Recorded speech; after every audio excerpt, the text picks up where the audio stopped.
ang ating pambansang wika?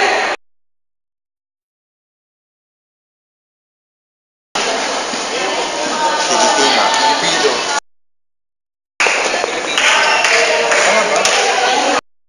Pambansang wika. Tagalog. Bakit? Wikang Pilipino naman.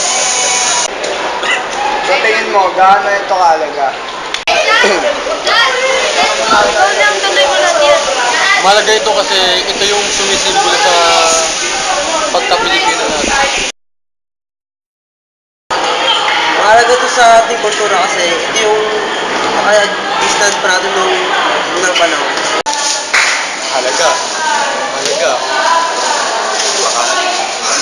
Pakahalaga. Kasi ginagamit sa komunikasyon.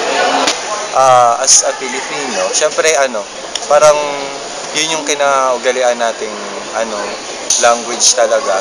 Kaya parang inborn na siya pagkasilang natin nandito na yung wika. So, yun yung kahalagahan niya na nagagamit naman natin hanggang ngayon. Ang pambansang wika ba natin ay kaya makapagsabayan sa wikang English?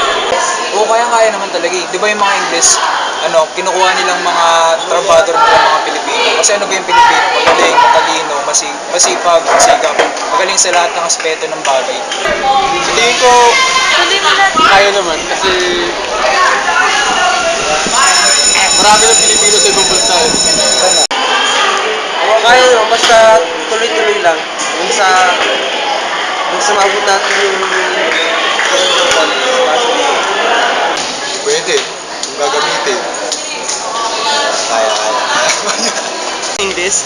Sa tingin ko, hindi. Kasi yung English kasi is universal language. Kahit saan ka pumunta, parang yun yung ginagamit nila. So, ang pag Pilipino kasi ang unti lang siguro nang nakakalam ng Pilipino sa ngayon. Na ibang mga Amerikano or lang, konting-konti lang nakakalam ng Pilipino. So, sa tingin ko hindi talaga. Sa tingin mo, bakit mas pinapahalagan pa ang wikang dayuhan kaysa sa wika? Iniisip kasi ng Pilipino, mas social pag English. Mas edukado ka pag formal. Siyempre, pinapalaga nila yung wikang dayuhan. Kasi parang tingin natin sa sarili natin, bagong lengguwahe. Tapos, angat sila sa buhay, di ba? Maganda yung quality ng life nila. Samantala tayong mga Pilipino, parang wala tayong sa sarili natin, wala tayong tiwala. Parang saludo tayo. Kunyari sa brand, paggawang Pilipino, tingin natin cheap, pero matibay yun. Pero pagkagawa ng ibang product, galing sa ibang bansa, parang tingin natin, uy, high class to galing sa ibang bansa. Ganun lang naman yung sa ngayon ng natin. Kasi yung wikang dayuhan kasi maraming kasi pinakaiba eh.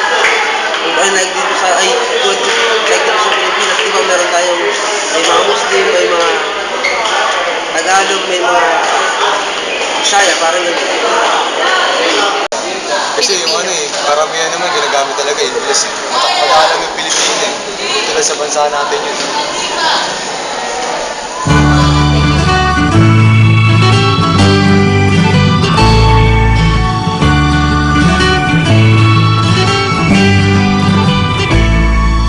Ako'y isang Pinoy sa puso't diwa, Pinoy na isinilang sa ating bansa.